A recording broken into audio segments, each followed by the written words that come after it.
Doni. Saya bacakan sekilas data pribadi beliau. Nama lengkap beliau adalah Doni Eko Putro Susanto, atau yang lebih dikenal dengan Doni Tan. Beliau dilahirkan di Semarang tanggal 3 Maret 1970 dengan status menikah, dan pendidikan TK sampai dengan SMP dia lalui di Cilacap, Jawa Tengah. Ini Jawa Tengah, dan pendidikan terakhir beliau di University Institute of Professional Management Malaysia. Baik, pada hari ini atau pada sesi kedua ini kita memiliki waktu kurang lebih 1 jam setengah, karena kita asar jam 4. Sekarang kita tepat berada pada 14.25, maka kita punya waktu 1 jam setengah atau 90 menit.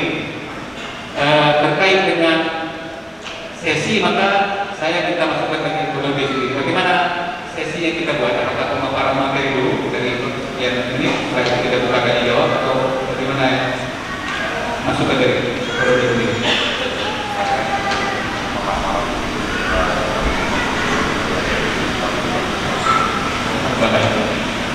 Baik, berdasarkan masukan dari beliau, maka beliau meminta untuk ada pemaparan 30 menit dari beliau. Setelah itu nanti akan kita buka sesi tanya jawab. Baik, untuk tidak memperpanjang waktu, karena waktu kita cukup singkat, dan saya yakin akan banyak pertanyaan yang akan muncul dari materi-materi yang beliau sampaikan. Maka kepada korban ini dipersilakan dengan saya hormat untuk memaparkan materinya kurang lebih 30 menit. Setelah itu kita akan lanjutkan dengan sesi tanya jawab.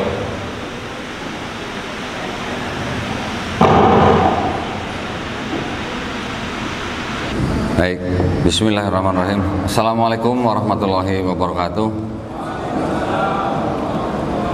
Innalhamdulillah nahmaduhu wa nasta'inuhu wa nastaghfiruh wa na'udzu billahi min syururi anfusina wa min sayyiati a'malina may yahdihillahu fala mudhillalah wa may yudlil fala hadiyalah. Asyhadu an la ilaha illallah wahdahu la syarikalah wa asyhadu anna Muhammadan abduhu wa rasuluh. Allahumma shalli wa sallim wa barik ala sayidina Muhammadin wa ala alihi wa sahbihi ajmain. Amma ba'd. Alhamdulillah, senang sekali saya bisa berada di hadapan Bapak Ibu sekalian di sini dalam rangka ini judulnya pelatihan Kristologi ya, pelatihan dai-dai gitu Pak. Ya. Seminar ya. Oh seminar, besok ya yang pelatihan ya. Ya. Kalau yang besok pelatihan baru bicaranya. Tema kita itu membentengi akidah umat dari. Ya. Baik, baik. Nah jadi kita di dalam seminar kali ini kita akan membicarakan tentang benteng akidah umat Islam. Umat Islam Indonesia seperti kita tahu dari 280 juta ya kurang lebih di Indonesia. Saat ini mungkin kurang lebih sekitar 240 jutaan ya. Yang saya baca dari tahun 2019 sampai 2023 umat Islam mengalami kenaikan. Jumlah penduduknya naik kurang lebih 10 juta dari 2019 sampai 2023. Persentasenya bagaimana? Nah, yang penting kan persentase ini berarti. Ya. Sebelum-sebelumnya, mungkin 5 sampai 10 tahun ke belakang, umat Islam di Indonesia itu persentasinya dalam titik terendah dalam sejarah di Indonesia itu kurang lebih 86,7%. Ya. Sampai 2023 kemarin saya mendapatkan angka ternyata umat Islam di Indonesia ada kenaikan menjadi 87,1% kalau nggak salah ya, 87,1%. Jadi ada kenaikan sekitar 0,30 sekian persen. Ini sebuah pertanda bahwa yang diperkirakan ya, yang diperkirakan oleh banyak orang, termasuk dari lembaga-lembaga yang bukan Islam sekalipun, Islam ternyata merupakan agama yang pertumbuhannya paling tinggi di seluruh dunia. Di seluruh dunia loh, bukan di Indonesia aja. Bahkan tingkat pertumbuhannya lebih tinggi daripada tingkat kelahiran. Nah, jadi ada sebuah lembaga namanya lembaga pewresearch.org ya, di luar negeri yang meriset tentang agama-agama dunia. umat Islam di seluruh dunia diperkirakan nanti akan kurang lebih sama dengan Kristen yang digabungkan semua, ya. Bapak Ibu mungkin kalau tahu Kristen itu kan macam-macam. Ada Kristen Katolik, Kristen Protestan, Kristen Ortodoks, Anglikan, Lutheran dan sebagainya. Dari semua kelompok Kristen itu kalau digabungkan sekarang memang masih menjadi agama yang terbesar di seluruh dunia. Tetapi kalau dipisah-pisah, ya, dipisah-pisah. Karena apa? Karena kalau kita lihat di Indonesia aja, Katolik dan Protestan itu agama yang berbeda atau sama, Pak? Berbeda. Di KTP berbeda ya. Katolik sendiri, Protestan sendiri. Cuman nama Protestan itu di pemerintah ditulis sebagai Kristen, bukan Protestan. Harusnya Protestan gitu. Karena di bawah Protestan nanti banyak lagi. Karena itu menjadi agama yang terpisah, kalau kita pisahkan, Islam sudah menjadi agama yang terbesar di seluruh dunia sejak tahun 2000. Tahun 2000, 24 tahun yang lalu, Islam sudah menjadi agama terbesar di seluruh dunia kalau Kristennya kita pisah-pisah. Nah, kalau Kristennya digabung-gabung, nanti akan sama dengan jumlah Islam di seluruh dunia kira-kira pada tahun 2050. Ya. Tetapi nanti 2070 diperkirakan Islam akan melewati semua Kristen walaupun digabung. Nah, jadi memang Islam adalah agama yang pertumbuhannya paling tinggi di seluruh dunia. Baik, ini adalah sebuah kabar yang menggembirakan buat kita ya sebagai umat Islam. Namun kita tidak boleh lengah atau kita harus tetap waspada bahwa karena banyaknya Islam termasuk di Indonesia, maka umat Islam menjadi target, menjadi sasaran yang sangat menggiurkan bagi saudara-saudara kita dari kalangan Kristen. Kenapa begitu? Karena memang mereka ditugaskan oleh agama mereka untuk mencari orang supaya masuk agama mereka. Ya. Ada ayatnya yaitu di Matius 28 ayat 19 dikatakan, karena itu pergilah, jadikanlah semua bangsa muridku, baptislah mereka dalam nama Bapa dan Putra dan Roh Kudus. Nah, itu ayatnya. Jadi kalau belum dibaptis belum selesai urusannya, belum selesai urusan mereka gitu, belum selesai pekerjaan mereka. Tentu saja karena di Indonesia umat Islam adalah umat yang terbanyak, ya, bahkan boleh dikatakan paling banyak di seluruh dunia, maka kita menjadi sasaran yang empuk buat mereka. Mereka menggelontorkan biaya untuk kristenisasi itu tidak main-main ya, sangat besar. Bapak Ibu kalau bisa buka di Google, ketik Joshua Project. Joshua Project nanti akan keluar, kita bisa pilih negara Indonesia, nanti Bapak Ibu bisa lihat kantong-kantong Kristen yang ada di Indonesia. Nah, jadi memang betul di dalam negara Indonesia ada aturan atau ada bahkan di dalam Undang-Undang Dasar 1945 setiap warga negara itu dijamin haknya untuk memeluk dan menjalankan ajaran dan agamanya masing-masing. Tetapi di Indonesia juga kita mempunyai aturan bahwa kita dilarang mensiarkan agama kepada orang atau kelompok orang yang sudah beragama. Nah, ya. Jadi kita tidak boleh mengajak orang yang sudah beragama untuk masuk agama kita. Aturan itu ada di dalam keputusan bersama dua menteri, Menteri Agama dan Menteri Dalam Negeri, nomor 1 tahun 79, bab 3 pasal 4. Wah, sampai hafal saya itu nomor-nomornya ya. Jadi contohnya yang dilarang itu apa? Door to door, ketok-ketok pintu rumah orang, ya, ketok-ketok pintu rumah orang yang sudah beragama diajak masuk agama mereka. Itu nggak boleh. Nah, masalahnya seperti kita nih. Kita yang mungkin menerima tamu ya, kemudian kita diberikan sesuatu, terus kemudian kita diajak ke agama mereka, tapi kita tolak dengan kekerasan misalnya, boleh nggak? Nggak boleh ya. Ibu-ibu misalnya didatengin tamu misionaris gitu, ibu-ibu lari ke dapur ambil gagang sapu misalnya, dikejar-kejar misalnya tuh misionarisnya pakai gagang sapu. Nanti kalau ada yang foto ibu pegang gagang sapu, yang lain misionarisnya pegang kitab, yang salah kira-kira yang mana Bu? Kira-kira gitu. Yang pegang gagang sapu pasti yang bermasalah dijadikan masalah gitu ya. Jadi kita harus pandai-pandai bagaimana ya melawan program kristenisasi ini di setiap lini ya, dari mulai rumah pribadi kita sampai ke lingkungan RT RW dan seterusnya.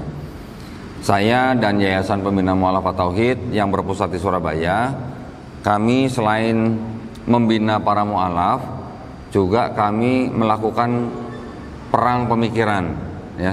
Perang pemikiran ini adalah bentuknya sebagai bentuk dialog atau debat dengan kalangan Kristen. Memang karena Kristen dan Islam saja yang masing-masing agama misi, ya. Agama lain bisa dikatakan bukan agama misi. Makanya kita hanya mentargetkan juga kepada kalangan Kristen yang memang mereka tugasnya melakukan kristenisasi. Saya alhamdulillah sebagai Ketua Litbang Yayasan Pembina Mu'alafah Tauhid, saya diberi tugas untuk berdebat dengan pendeta minimal 2 kali dalam setahun, ya. Tapi tahun ini saya gagal 2 kali, cuman bisa sekali. Karena susah sekarang cari pendeta untuk diajak debat. Mungkin amplopnya kurang besar mungkin, ya. Ya. Nah, kami melakukan hal tersebut memang sebagai upaya kami dalam berdakwah tauhid, ya. Dengan mendakwahkan kristologi ini, tujuan kami adalah mengajak orang untuk bertauhid, termasuk kepada para pemuka agama dan kalangan lain, tetapi dengan cara debat, gitu ya, bukan dengan cara ketok-ketok pintu rumah orang, gitu. Itu yang kami lakukan. Alhamdulillah dari hasil debat-debat yang sudah kami lakukan, banyak yang mendatangi kami, ya, untuk bersyahadat, juga ada yang untuk diskusi dan berakhir dengan syahadat, karena mereka akhirnya bisa melihat kejanggalan atau keanehan daripada ajaran agama mereka berdasarkan kitab-kitab yang ada, ya, berdasarkan perbedaan kitab-kitab yang ada di dalam agama mereka sendiri. Nah, saya mau kasih contoh ke Bapak Ibu nih, ya. Sebagai perbandingan, nah, kita tidak boleh bicara agama orang lain terus, tapi kita tidak membicarakan agama kita, ya. Kita juga harus tahu dulu agama kita bagaimana, baru kita bandingkan. Kalau Quran itu di Indonesia ada berapa surat, Bu? Ibu, Quran kita ada berapa surat, Bu? Ada 114. Kalau di Maroko ada berapa surat, Pak? Ada yang tahu? Hah? Nggak ada yang tahu? Sama, 114 surat, ya. Kalau di Perancis berapa surat, Bu? Sama. Di Amerika berapa surat, Pak? Sama. Di seluruh dunia Al-Quran sama, jumlah suratnya sama, ya. Jumlah ayatnya sama nggak, Bu?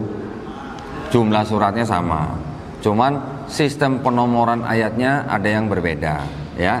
Ada yang memberi nomor pada kalimat basmalah, ada yang tidak.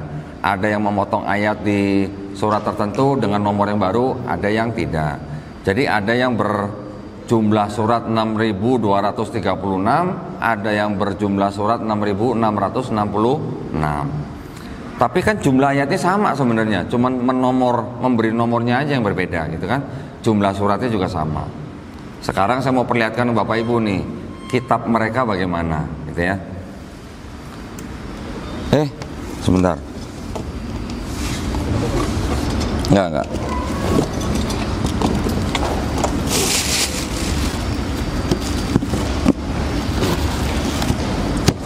Nah, ini ada kitab dari Kristen Katolik, ya. Tebal ya, Bu, ya.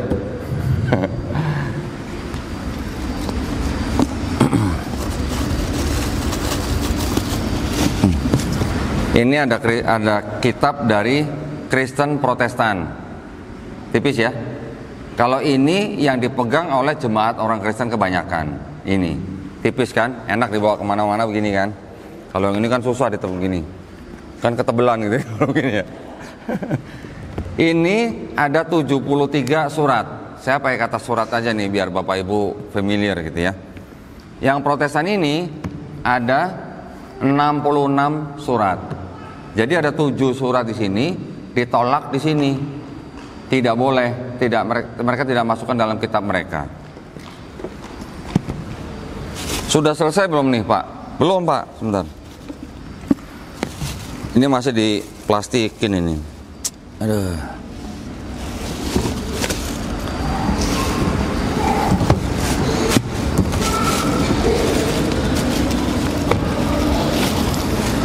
Ini ada dari Kristen Ortodoks 78 surat ya. Jadi 66, 73, 78. Sudah selesai belum, Pak?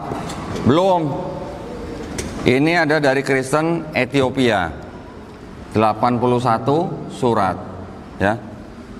Jadi 66, 73, 78, 81. Yang Ortodok menolak 3 dari Ethiopia, yang Katolik menolak 5 dari Ortodok, yang Protestan menolak 7 dari Katolik.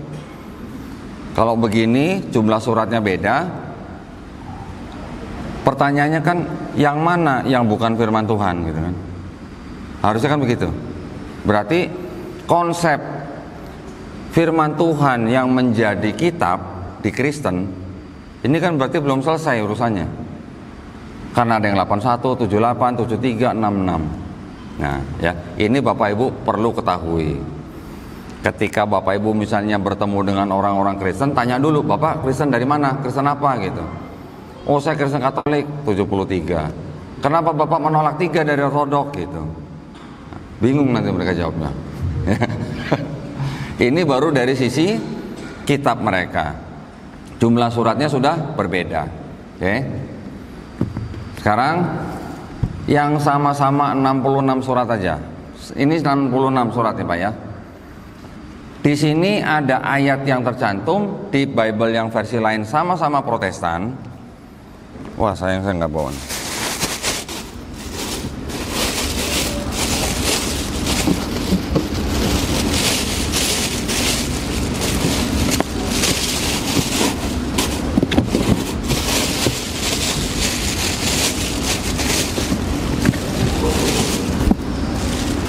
Wah, sayang saya nggak bawa. Jadi ada Protestan itu juga punya kitab dengan versi yang berbeda-beda lagi. Sama-sama 66 surat, tapi ada ayat yang di sini ada, di versi lain tidak ada. Ya, contoh yang saya mau tampilkan itu adalah versi namanya antara King James Version yang ini. Ini sama-sama Protestan ya, Pak ya. 66 surat, tetapi ada ayat yang di sini ada, di versi yang lain tidak ada. Versi yang lain tidak ada itu versi apa? Ada versi New International Version, ada versi Revised Standard Version, nanti ada lagi versi yang lain. Yang mana ada ayat di sini ada, di Bible yang lain tidak ada. Kenapa bisa begitu? Karena Bible yang versi-versi lain itu menerjemahkan dari dokumen-dokumen yang lebih tua gitu. Kalau yang ini menerjemahkan dari dokumen-dokumen yang agak mudaan gitu, abad-abad muda gitu, abad-abad ke-15-16 gitu. Nah, kalau begitu adanya, berarti yang sama-sama 66 kitab aja atau surat itu jumlahnya ayatnya sudah berbeda. Dengan surat-suratnya yang ini jumlahnya juga berbeda. Berarti konsep firman Tuhan yang jadi kitab bermasalah gitu ya. Kalau di Quran ada perbedaan nggak cara bacanya antara Indonesia dengan misalnya di negara lain gitu?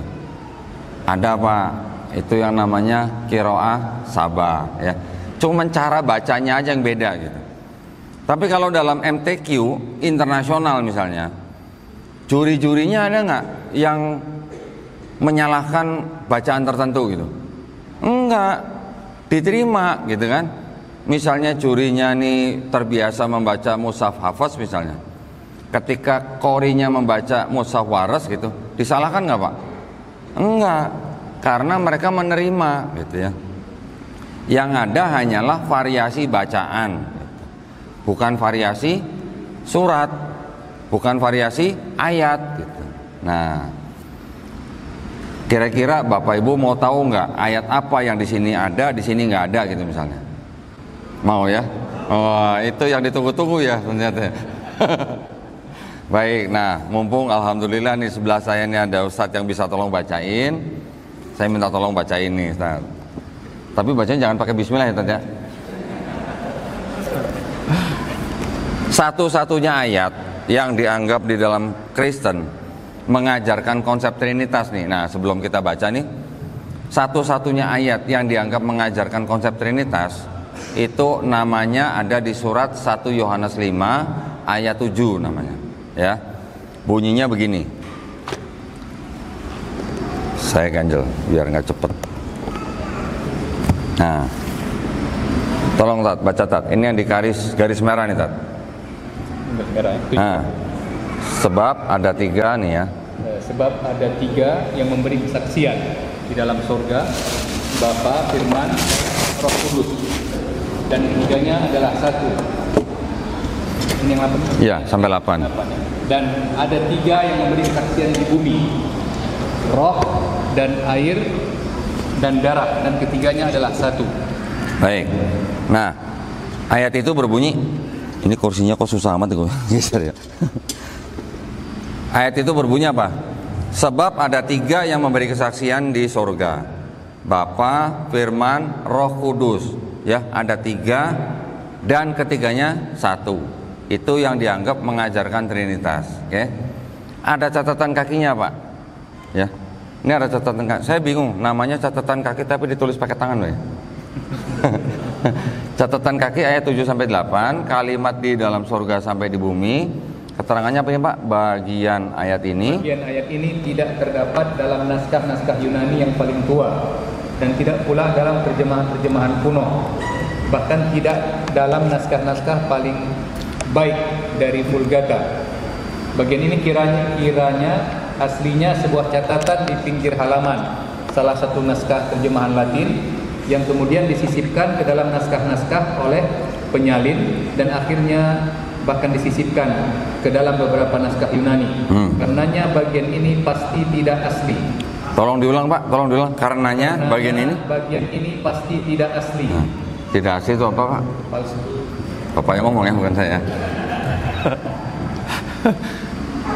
Ayat ini di sini ada, yang ini ada, ya, yang Protestan juga ada. Saya buktikan nih supaya Bapak Ibu nanti jangan sangka saya asumsi ya. Di sini juga ada Pak yang ini Pak ya, 1 Yohanes 5 ayat 7. Sama nggak Pak ayatnya dengan ini? Coba tolong dicek. Yang merah ini dengan ini. Iya, sama. Sama ya. Nah, ayatnya ada. Tapi di Bible yang lain, versi-versi lain yang terutama dalam bahasa Inggris, yang mereka menerjemahkan dari dokumen-dokumen yang paling tua, ayat ini tidak dimasukkan oleh mereka. Kenapa? Karenanya ayat ini pasti tidak asli. Jadi sering saya bertanya kepada pemuka agama Kristen, Pak, kalau ada ayat yang dianggap begini tidak asli, kalau begitu ini firman Tuhan atau bukan? Kalau pendetanya jujur, mereka kan bilang bukan. Saya pernah berdebat dengan seorang pendeta senior, ya, namanya Pendeta Budi Asali. Saya tahu pendeta ini dari semenjak saya masih kafir gitu. Ketika saya bisa akhirnya berhadapan dengan Pendeta Budi Asali ini, saya tahu dia cukup jujur walaupun orangnya mungkin gayanya, mungkin kalau dalam bahasa Jakarta songong gitu ya. Tapi dia jujur. Ketika berdebat dengan saya tanya, Pak, 1 Yohanes 5 ayat 7 itu firman Tuhan bukan? Dia berani menjawab bukan. Nah, padahal ketika saya bertanya, saya sudah pegang ini Pak di tangan kiri Pak. Jadi saya tanya sambil begini, Pak, 1 Yohanes 5 ayat 7 itu firman Tuhan bukan?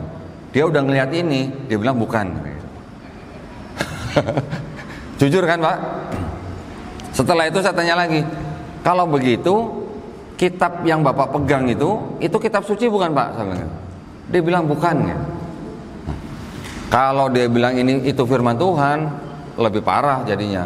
Saya tinggal buka, saya suruh kameramen zoom, ditayangkan malah lebih parah ya. Tapi dia jujur gitu. Nah, jadi mereka juga mengakui bahwa ada ayat sisipan di dalam kitab mereka.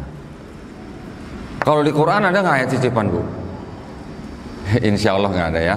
Insya Allah nggak ada.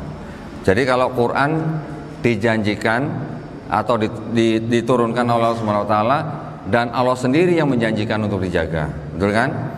Pernah nggak kita baca di Quran atau baca di hadis Allah Subhanahu wa taala yang menurunkan Taurat, Zabur, Injil dan dijanjikan untuk dijaga. Pernah dengar Pak? Pernah baca? Tidak pernah ya? Maka itulah ya, mungkin karena tidak dijanjikan dijaga jadi begini nih gitu ya. Dan ini pun bisa dipastikan ini bukan ditulis oleh yang disebut dengan Nabi Musa alaihissalam, apalagi oleh Nabi Daud alaihissalam atau Nabi Isa alaihissalam sendiri. Kita sendiri tidak pernah membaca atau mendengar Nabi Musa alaihissalam menulis kitab Taurat, Nabi Daud alaihissalam menulis kitab Zabur, Nabi Isa alaihissalam menulis kitab Injil. Tidak pernah. Bahkan yang disebut dengan Injil oleh orang Kristen, yaitu 4 gospel ya, Matius, Markus, Lukas, Yohanes, menurut ahli-ahli perjanjian baru sendiri, itu yang menulis bukan orang yang saksi mata langsung, yang menulis bukan orang yang mengenal saksi mata langsung ya. Jadi ibaratnya orang-orang yang menulis itu adalah orang-orang yang tidak pernah ketemu dengan Yesus ya, tidak pernah jalan-jalan bareng Yesus, tidak pernah ibaratnya ngopi bareng Yesus gitu.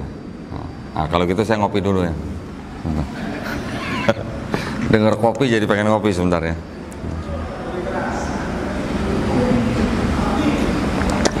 Nah, itu menurut orang-orang Kristen sendiri yang ngomong, yang ahli-ahli perjanjian baru ya.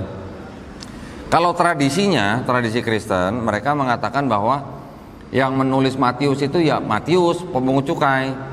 Yang menulis Markus itu ya Markus, muridnya Yesus, muridnya Petrus gitu kan. Yang menulis Lukas itu ya namanya Lukas, tabibnya Paulus dan teman seperjalanan Paulus. Yang menulis kitab Yohanes itu ya Yohanes, anak Zebedeus. Itu tradisi. Tradisi itu adanya baru di abad kedua, ketika nama-nama itu diatributkan oleh bapak-bapak gereja kepada 4 kitab itu ya. Yang pertama memberi nama Matius Markus namanya Santo Papias tahun 130 Masehi. Yang memberi nama Matius Markus Lukas Yohanes itu namanya Santo Irenaeus tahun 180 Masehi. Namanya cuma diatributkan gitu. Tapi di dalam 4 kitab itu tidak ada ayat aku bernama Matius menulis ini untuk siapa gitu, nggak ada. Aku bernama Markus juga nggak ada, Lukas nggak ada, Yohanes nggak ada. Jadi itu hanya tradisi gitu ya. Kalau Quran yang nulis siapa? Kita bisa membaca penulisnya banyak, sahabat-sahabat Nabi. Sahabat-sahabat itu sahabat-sahabat yang pernah ketemu Nabi, yang pernah jalan bareng Nabi, yang pernah perang sama Nabi. Betul ya? Semuanya begitu. Ibaratnya orang-orang atau sahabat-sahabat yang pernah ngopi bareng Nabi ibaratnya. Nah, kalau ini beda. Ini adalah tradisi-tradisi. Sedangkan kalau kita lihat lagi di dalam kitab mereka, ya, tadi ada perjanjian lama, perjanjian baru. Yang perjanjian baru tadi ada 4 kitab. Setelah 4 kitab ini ada kisah para rasul, baru ada yang namanya surat-surat Paulus. Nah, yang dianggap surat-surat Paulus ini ada 13 surat. 13 surat dari 27 surat berarti udah berapa persen? Hampir 50% ya. Jadi Kristen itu sebenarnya berpusat pada ajaran Paulus. Padahal ternyata menurut ahli-ahli perjanjian baru sendiri, dari 13 surat-surat Paulus itu yang benar-benar ditulis oleh Paulus hanya 7. Yang 6 ditulis sama Paulin. Oh, siapa Pak Paulin, Pak? Bukan nama perempuan ya. Paulin adalah orang-orang yang mengikuti pemikiran Paulus. Nah, jadi sebenarnya kalau mau disebut Kristen itu agama yang dibawa oleh Yesus, betul apa salah? Kira-kira salah. Yesus tidak pernah mengucapkan kata Kristen aja nggak pernah. Mengajarkan kekristenan pun tidak pernah. Karena iman Kristen bagaimana? Iman Kristen itu kan orang Kristen harus mengaku Yesus sebagai Tuhan dan Juru Selamat yang mati di atas kayu salib untuk menebus dosa manusia. Sedangkan Yesus tidak pernah mengajarkan konsep seperti itu. Yang diajarkan Yesus adalah apa? Malah seperti Islam. Apa yang kita lakukan di dalam Islam itu juga dilakukan oleh Yesus di dalam kitab Kristen ya. Yesus sunat, Yesus puasa, Yesus sholatnya sujud, Yesus nggak makan babi, Yesus juga diceritakan ya, walaupun kita tidak mengimani yang disalib adalah Yesus. Yesus ketika disalib jenazahnya dikafani. Nah sekarang umat beragama apa yang laki-lakinya disonat, puasa, nggak makan babi, sholatnya sujud, jenazahnya dikafani? Lah kan malah kita. Berarti boleh dikatakan kita yang mengikuti sunnah Yesus di Bible kalau begitu dong. Ya. Nanti ada orang Kristen bilang, kalau bilang Yesus Islam atau Muslim, berarti orang Islam kenapa nggak dibaptis gitu? Kita dibaptis nggak Pak? Sebagai orang Islam, kita juga dibaptis. Kapan dibaptisnya orang Islam? Ketika mandi besar.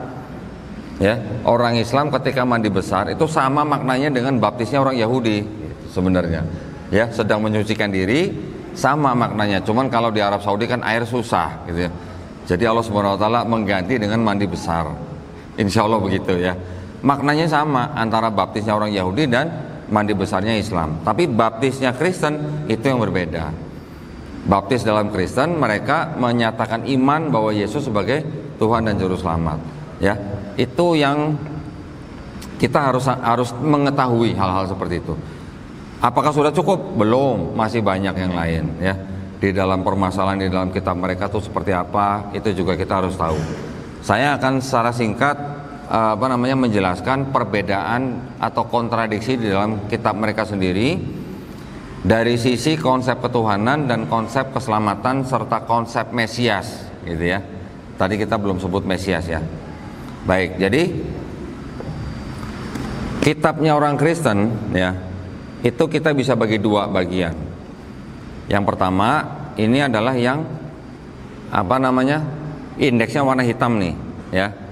Indeks warna hitam ini disebut sebagai perjanjian lama.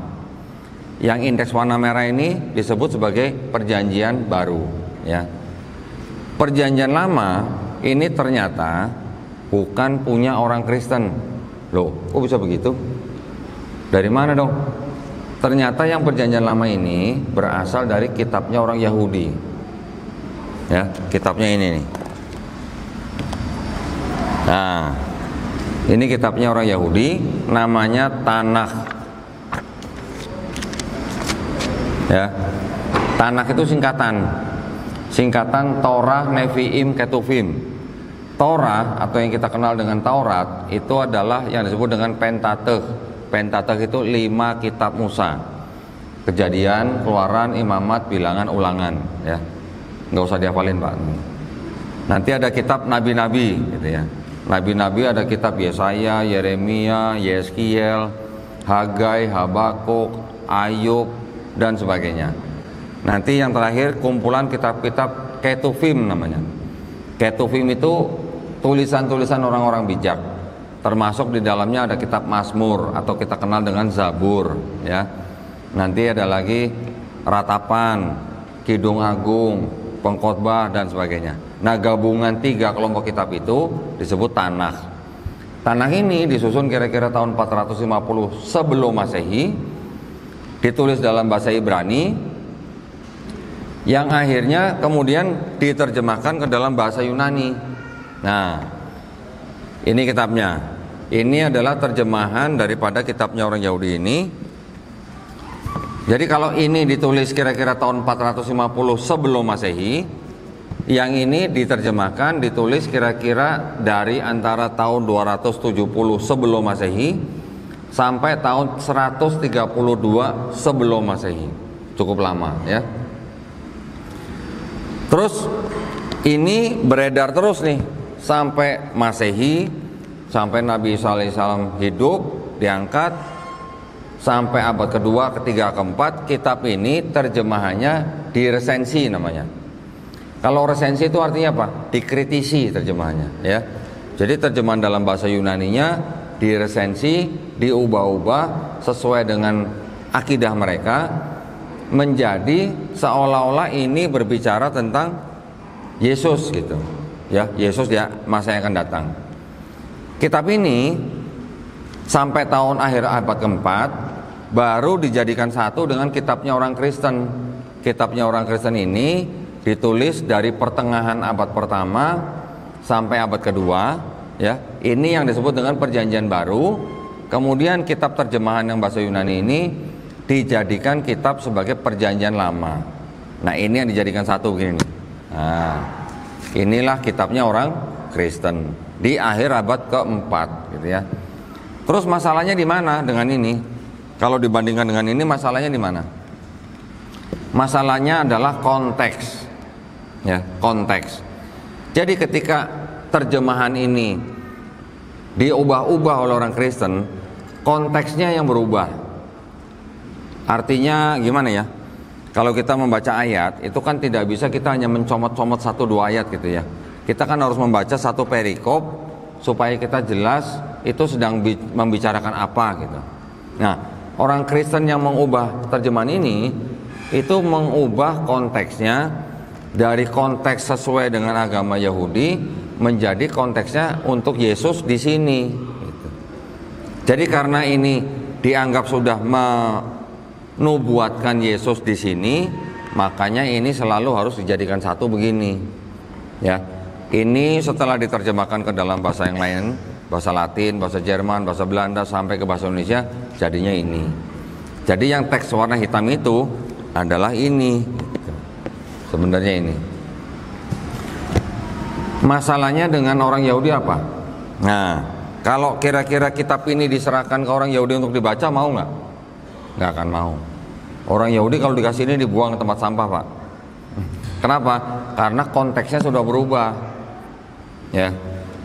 Jadi kitab ini akhirnya seolah-olah berbicara tentang kedatangan Yesus di sini. Ini yang ditolak oleh Yahudi. Nah, sekarang kita lihat dari sisi konsep ketuhanannya, ya.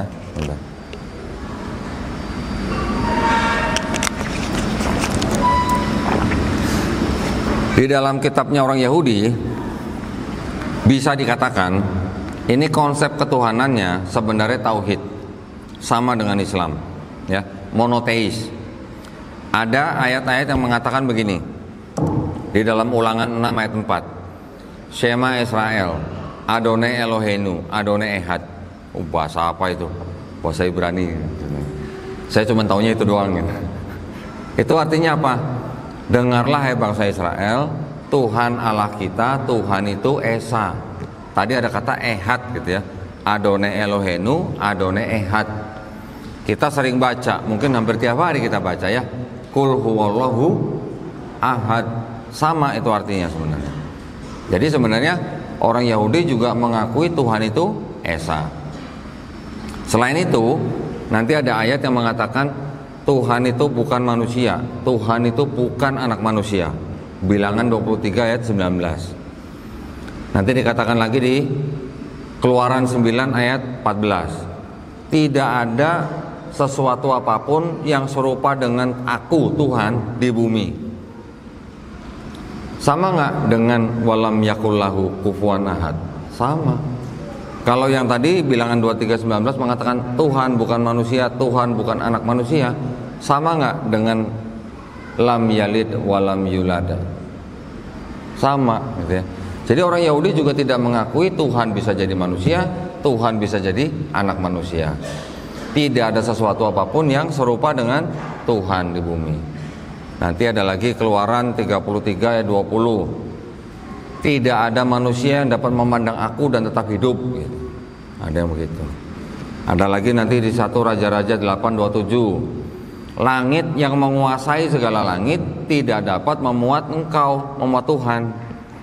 Mereka juga mengakui langit nggak cuma satu, ada berapa langit gitu. Ya, kita di Islam juga mengetahui bahwa ada 7 langit. Nanti ada lagi Hosea 11 ayat 9, Tuhan bukan manusia. Ayub 9:32, Tuhan bukan manusia. Nanti ada lagi Maleakhi 3 pasal 6, Tuhan tidak berubah. Jadi kalau Tuhan bukan manusia, Tuhan bukan anak manusia, tidak ada yang serupa dengan Tuhan di bumi, tidak ada yang dapat memandang Tuhan dan tetap hidup, Tuhan tidak berubah. Berarti di dalam agama Yahudi mereka juga mengakui Tuhan bukan makhluk. Sama dengan Islam kan, gitu. Tapi ternyata ketika masuk ke dalam agama Kristen, Tuhan yang tidak bukan jadi manusia itu, yang bukan manusia dan bukan anak manusia, tiba-tiba bisa jadi Yesus. Orang Kristen mempercayai Yesus adalah Tuhan yang menjelma jadi manusia. Nah, dari mana idenya? Kok Tuhan bisa jadi manusia? Kan gitu. Ini yang harus kita pelajari ini. Supaya jangan kita kalau berdebat atau dengan mereka, kita hanya bilang Tuhan bukan manusia. Ini ayatnya. Mereka bilang Tuhan manusia. Ini ayatnya. Kapan ketemunya gitu. Kalau kita tidak tahu duduk permasalahannya gitu kan. Kita harus tahu dari mana mereka mendapat ide bahwa Tuhan itu bisa jadi manusia. Ternyata Kristen itu adalah agama yang mengadopsi budaya Helenisme Yunani. Ya, pertama. Yang kedua, mengikuti paganisme Romawi. Yang ketiga, Kristen itu juga mengadopsi ajaran filosofi Platonisme. Nah, tiga ini yang mempengaruhi timbulnya agama Kristen. Helenisme itu apa? Bapak Ibu ada yang kenal, ada yang tahu dewa Zeus? Hah? Nggak tahu ya? Tahu ya dewa Zeus ya? Tahu dari mana Pak? Oh cerita, bukan dari judi online Pak ya? Nggak ada. Jakarta lagi marak judi online. Dewa Zeus itu dianggap sebagai dewa yang paling tinggi di Yunani ya. Dewa ini adalah dianggap sebagai dewa yang mungkin bahasanya apa ya? Celamitan gitu kali ya. Bisa punya banyak anak gitu. Anaknya sampai 100 gitu. Dari apa? Dari dewi yang lain dan juga dari manusia. Jadi dianggapnya dewa Zeus ini bisa punya anak dari dewi yang lain atau bisa punya anak dari perempuan manusia, yang mana nanti anaknya ini disebut setengah manusia setengah dewa. Itu ya. Kristen juga begitu. Tuhan disebut dengan Tuhan yang paling tinggi itu adalah disebut Bapa, atau mereka sebutnya Allah gitu ya. Tapi saya nyebutnya Allah bukan Allah, karena di dalam kitab mereka tulis Allahnya itu dalam bahasa Indonesia tanpa tasdid, jadi saya bacanya Allah gitu. Bapa yang disebut sebagai Tuhan yang paling tinggi ini bisa punya anak dari manusia. Anaknya disebut sepenuhnya Tuhan, sepenuhnya manusia. Konsepnya mirip kan gitu. Konsepnya mirip, cuman mungkin detailnya beda gitu ya. Mereka juga mengadopsi aliran-aliran dari paganisme Romawi. Di Romawi juga ada dewa yang namanya dewa Jupiter, dewa yang paling tinggi. Bisa punya anak namanya Merkuri. Kalau tadi dewa Zeus punya anak namanya dewa Hercules, dewa Perseus gitu banyak. Romawi ada dewa Jupiter, punya anak Merkuri dan sebagainya. Platonisme itu adalah ajaran Plato, filsuf ya, filsuf dari orang yang bernama Plato yang mengajarkan tentang bagaimana dunia ini tercipta, bagaimana pikiran bisa mendapatkan hikmah dan sebagainya. Itu adalah ajaran-ajaran Plato. Yang ketiga unsur ini yang membentuk Kristen. Jadi Kristen ini sebenarnya juga diciptakan oleh orang Yahudi, tapi orang-orang Yahudi yang terpapar oleh ajaran Helenisme. Karena apa? Karena dari mulai abad keempat sebelum Masehi sampai abad pertama sebelum Masehi, orang-orang Yahudi yang tinggal di Mediterania itu juga hidup di bawah era budaya Helenisme. Orang-orang yang terpapar Helenisme itu, baik yang di Mesir, yang di Palestina, yang di Turki dan sebagainya, itu yang melahirkan agama Kristen. Tokoh yang paling dikenal sebagai pendiri agama Kristen adalah Paulus. Paulus adalah orang Yahudi juga, dari ayahnya bersuku Benyamin, tapi ibunya dari Tarsus Yunani. Nah, ya, jadi Kristen ini sebenarnya juga agama yang timbul setelah mereka terpapar ajaran Helenisme Yunani.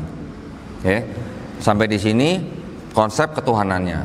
Konsep keselamatannya bagaimana? Nah, konsep keselamatannya di dalam kitabnya orang Yahudi tidak ada konsep orang harus mati menebus dosa orang lain. Ya. Tidak ada ayah menanggung kesalahan anaknya, anak menanggung kesalahan ayahnya, siapa yang berdosa itu yang mati. Itu konsepnya. Ya. Jadi siapa yang berdosa kalau dia bertobat dia selamat. Ada ayat lagi yang mengatakan kalau tadi yang ayah tidak menanggung kesalahan anaknya, anaknya tidak menanggung kesalahan ayahnya, ada di Ulangan 24 ayat 16, dan juga ada di Yeskiel 18 ayat 20 sampai 21. Ada juga ayat yang mengatakan di Yesaya 1 pasal 16 sampai 18, bertobat lebih baik daripada mempersembahkan hewan kurban. Basuhlah, jauhkanlah perbuatan-perbuatan jahatmu dari depan mataku, depan Tuhan, mata Tuhan maksudnya. Berhentilah berbuat jahat, belajarlah berbuat baik, kendalikan orang kejam, usahakan keadilan. Sama nggak Pak dengan amar ma'ruf nahi mungkar Pak? Mirip ya. Baiklah, marilah kita berperkara. Jikalau, tulisannya firman Tuhan ya, jikalau dosamu merah seperti kirmisi, akan menjadi putih seperti salju. Jikalau dosamu merah seperti kain kesumba, akan menjadi putih seperti bulu domba. Itu ayatnya berbunyi begitu. Kalau ada ayat yang bunyinya begitu, apakah kira-kira masih perlu ada orang yang harus mati di atas kayu salib untuk menebus seseorang lain? Tentu saja tidak, gitu ya. Itu adanya di Perjanjian Lama. Tapi ketika masuk ke dalam Perjanjian Baru, konsep keselamatannya berubah. Konsep keselamatannya bagaimana? Menurut Paulus nih ya, jikalau kamu tidak mengaku Yesus sebagai Tuhan dan Juru Selamat yang sudah mati di atas kayu salib untuk menebus dosa kamu, kamu tidak akan selamat. Itu konsepnya dari Paulus. Sedangkan Yesus sendiri mengajarkan di dalam kitab gospel mereka bahwa kalau kamu tidak bertobat dan menjadi seperti anak kecil ini, kamu tidak akan selamat atau masuk surga. Berarti antara ajaran Yesus dan ajaran Paulus ini juga sudah terjadi kontradiksi ya. Dalam satu kitab ini dan satu kitab Perjanjian Lama kontradiksi, di dalamnya antara Yesus dan Paulus juga kontradiksi ya. Sudah berapa menit Pak? Sudah setengah jam lebih. Setengah jam lebih ya. Saya tutup sedikit dengan konsep Mesiasnya. Konsep Mesias di dalam Yahudi itu juga berbeda dengan konsep Mesias dalam Kristen. Orang Yahudi mengakui bahwa nanti akan ada seorang Mesias. Mesias itu adalah orang yang dianggap nantinya akan menjadi raja bangsa Israel. Ya, orang ini nanti akan datang harus dari keturunan Raja Daud melalui anaknya Raja Salomo atau kita kenal dengan Nabi Sulaiman alaihissalam. Kemudian yang kedua, Mesias yang akan datang itu, yang akan menjadi raja bangsa Israel, itu benar-benar murni manusia, bukan Tuhan yang menjelma jadi manusia gitu. Ya. Sedangkan kalau kita lihat baca di kitabnya orang Kristen, Yesus dianggap sebagai keturunan Daud. Tetapi Yesus bukan anak kandung Yusuf. Di sini yang menjadi keturunan Daud adalah Yusuf, ayah daripada Yesus. Tetapi ayah tiri ya, bukan ayah kandung. Jadi kalau anak adopsi oleh orang Yahudi, kata mereka apa? Sorry bro, nggak diterima gitu, kalau anak adopsi ya. Jadi Yesus tidak bisa disebut sebagai keturunan Daud, tidak bisa disebut sebagai Mesias yang akan datang itu oleh orang Yahudi, karena Yesus bukan keturunan langsung daripada Raja Daud melalui Salomo gitu. Ya. Kemudian Yesus juga oleh orang Kristen dianggap Tuhan yang menjelma jadi manusia. Sedangkan orang Yahudi bilang Mesias itu bukan Tuhan yang jadi manusia, itu benar-benar manusia gitu. Ya. Berikutnya orang Yahudi bilang Mesias itu nanti akan datang kalau di seluruh dunia ini sudah tidak ada orang berperang. Zaman sekarang kalau orang Kristen bilang Yesus itu Mesias yang sudah dijanjikan, buktinya sampai sekarang masih ada perang, gitu kan? Yang keempat, orang Yahudi bilang Mesias yang akan datang itu nanti dia datang kalau semua manusia di bumi sudah mengenal Tuhan Yang Maha Esa. Kalau Yesus dianggap Mesias yang sudah datang, sampai sekarang masih ada suku-suku pedalaman yang mungkin tidak kenal Tuhan ya. Ya kan? Yang terakhir, orang Yahudi bilang bahwa Mesias yang akan datang itu datangnya cuma sekali, cuma cukup sekali datang memerintah sebagai raja bangsa Israel, nggak pulang pergi gitu, nggak PP gitu. Kalau Kristen menganggap Yesus sebagai Mesias yang dijanjikan, kan sudah dianggap sudah datang, sudah menyelesaikan misi, sudah mati di atas kayu salib, sudah bangkit, sudah diangkat, dan nanti akan datang lagi gitu. Nah, bukan begitu konsep Mesias yang Yahudi gitu. Ya. Kita umat Islam juga percaya bahwa nanti sebagian besar ya umat Islam ya juga percaya bahwa Nabi Isa alaihissalam akan datang lagi untuk membunuh Dajjal, mematahkan salib dan membunuh babi. Tapi kita tidak menyembah atau menganggap Nabi Isa alaihissalam sebagai Tuhan atau bersifat ilahi gitu. Beda dengan Kristen yang akan mengatakan Yesus nanti datang lagi sebagai hakim yang adil. Orang Yahudi bilang nggak ada konsep Mesias, dia datang pergi datang lagi gitu, nggak ada begitu. Nah itu perbedaannya. Maka dari itu Yahudi tidak menerima Yesus Kristus sebagai Mesias yang dijanjikan, gitu ya. Itulah perbedaan-perbedaan di dalam konsep ketuhanan antara Yahudi dan Kristen, konsep keselamatan juga dari Yahudi dan Kristen, dan juga konsep Mesias dari Yahudi dan Kristen. Dari pandangan Islam, konsep ketuhanan Yahudi dan konsep keselamatan Yahudi ini kurang lebih sama dengan Islam, ya. Konsep Mesiasnya yang sedikit berbeda. Jadi itu yang bisa saya sampaikan. Mudah-mudahan Bapak Ibu mendapat gambaran ya. Ini baru pengenalan ini soalnya nih. Nanti kalau mau belajar kristologi yang lebih dalam lagi, kita bisa bongkar lagi tentang perbedaan-perbedaan ayat di dalam kitab-kitab mereka, ya. Jadi kalau ada yang salah mohon maaf. Kalau dari saya ada kata-kata yang kurang berkenan, yang salah datangnya dari saya, yang benar datangnya dari Allah Subhanahu wa taala. Sekarang kita buka sesi tanya jawab ya, biar agak lama nih. Karena saya lihat banyak muka-muka yang sudah pengen tanya nih. Benar ya? Salah. Belum dipersilakan sudah tunjuk tangan tuh. Masya Allah, alhamdulillah, silakan. Baik, terima kasih sudah berbagi yang juga meringkas kepada kita. Saya sempat juga nanya beliau terkait dengan minggu kristologi. Ternyata ini diajarkan salah satunya di sekolah Injil Dakwah Muhammad Nasir.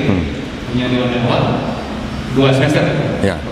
2 semester diajarkan di sana di papan atau beliau berbagai ajar di waktu di mana memang enak hidup. Nah, saya kira memang banyak sekali yakin ini sudah adalah masalah atau permintaan itu sudah ringkasan.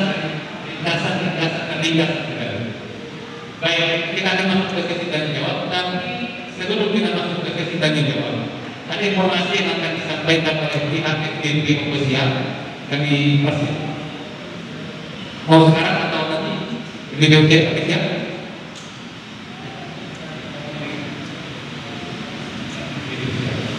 Informasi mana ini? Ofisial video ada mau sampaikan?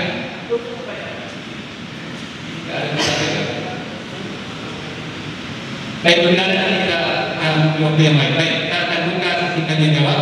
Kita buka 4 orang penanya, 2 dari laki-laki, 2 dari kalangan perempuan. Baik, mungkin ya istri Bapak yang tengah tadi sudah dari pertanyaan dari siap.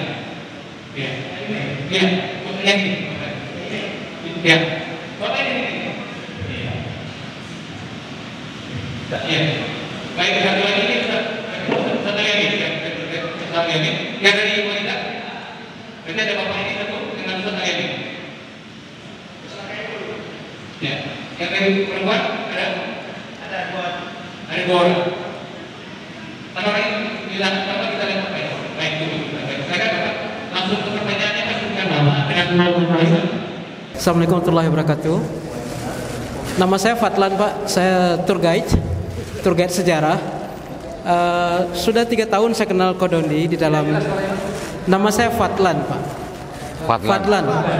Fadlan, seorang tour guide Pak. Tour guide. Pemandu wisata. Satu hari Kodondi saya pernah membaca Old Testament PL itu tentang Tuhannya Yahudi yang saya lupa di ayat mana menyebutkan bahwasanya bila pencuri masuk malam hari tertangkap kamu boleh bunuh, tapi bila dia tertangkap siang hari kamu boleh tidak bunuh dia. Kemudian kita membaca bagaimana Elohim itu menyuruh kepada pembunuhan kaum Amalek plus binatang-binatang ternak semuanya.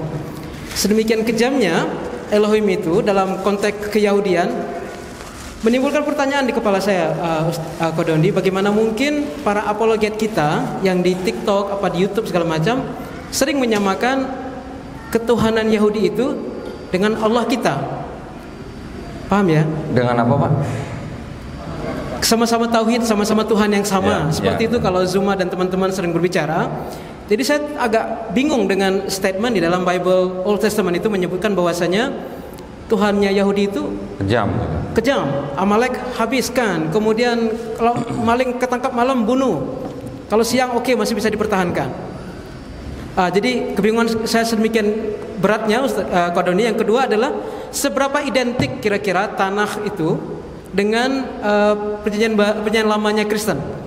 Seberapa identik Tauratnya Yahudi itu dengan perjanjian lamanya kaum Kristiani ini. Artinya apakah betul-betul sama atau hanya sekedar penyesuaian profesi atau nubuatan segala macam yang mereka setting sesuka hati? Apakah Yahudi masih pakai kira-kira perjanjian lamanya orang Kristen? Terima kasih. Baik. Itu saja. Wassalamualaikum warahmatullahi wabarakatuh. Baik. Silahkan yang kedua, Saya boleh jawab dulu nggak? Nah, lebih baik saya jawab dulu. Takutnya kalau tanya-tanya banyak nanti jadi bingung saya.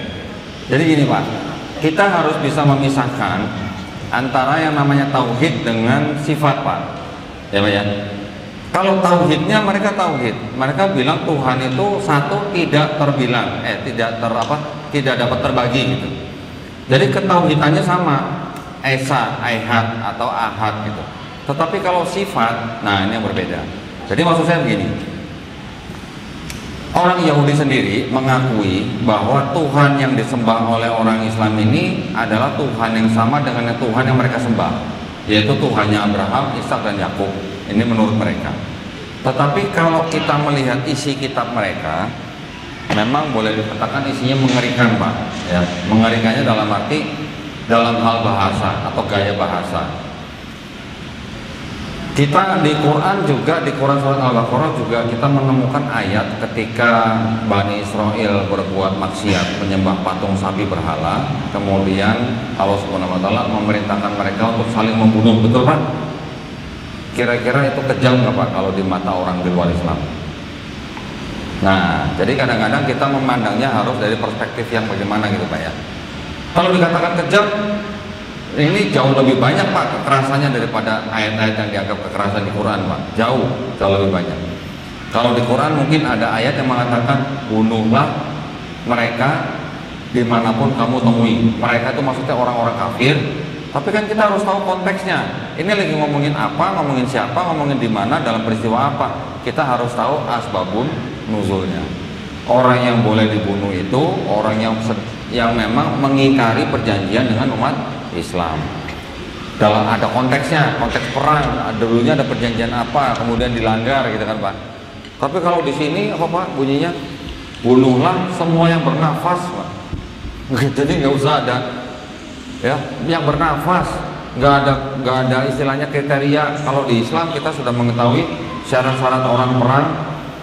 Kita tidak boleh menghancurkan rumah ibadah, kita tidak boleh membunuh pendeta mereka, kita tidak boleh membunuh perempuan, anak-anak, binatang, bahkan pohon aja nggak boleh ditebang gitu Pak ya. Kalau yang di sini dulu belum ada aturan Pak, bunuhlah semua yang bernafas gitu. Nah, kita juga harus kadang-kadang melihat konteks timelinenya Pak, waktunya. Ini boleh dikatakan ketika Taurat diturunkan. Di Quran kita sudah mengetahui bahwa Quran ini yang menyempurnakan Taurat, Zabur dan Injil kan Pak. Nah, jadi kalau di sini dulu mungkin kesannya kejam, ya memang belum disempurnakan Pak. Quran kita sudah disempurnakan. Kalau kelihatannya di sini tidak berperi kemanusiaan gitu Pak ya. Karena kalau saya hitung-hitung nih Pak, saya hitung-hitung juga saya baca-baca dari literasi, jumlah orang yang dibunuh oleh Tuhan sendiri dalam kitab ini hampir 25 juta orang Pak. Termasuk banjir Nuh ya Pak ya, dengan perkiraan dan segala macam dari sisi sejarah.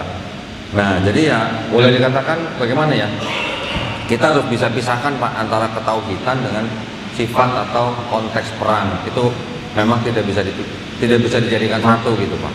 Mudah-mudahan Pak Fadlan tahu ya Pak maksud saya. Yang kedua tadi mengenai perjanjian lama, apakah yang di perjanjian lama itu dipakai oleh orang Yahudi? Nah ini Pak yang di perjanjian lama tuh ini kitabnya ada saya pegang-pegang nih. Tapi yang ini dalam bahasa Ibrani setelah menjadi bahasa Yunani, terjemahannya tadi saya jelaskan sudah diubah-ubah Pak. Nah perubahannya apa? Saya berani berdebat dengan pendeta manapun. Saya tanya, mereka pasti akan ngeles jawabnya. Ya. Tadi saya sebutkan bahwa kitab ini menjadi, setelah dirubah-rubah terjemahannya, menjadi seolah-olah berbicara atau meramalkan Yesus di sini, Pak. Orang Yahudi suruh baca ini, nggak mau, mereka buang tempat sampah karena terjemahannya sudah dirubah-rubah. Satu contoh, Pak ya. Di kitabnya Yahudi ada kitab namanya Yesaya.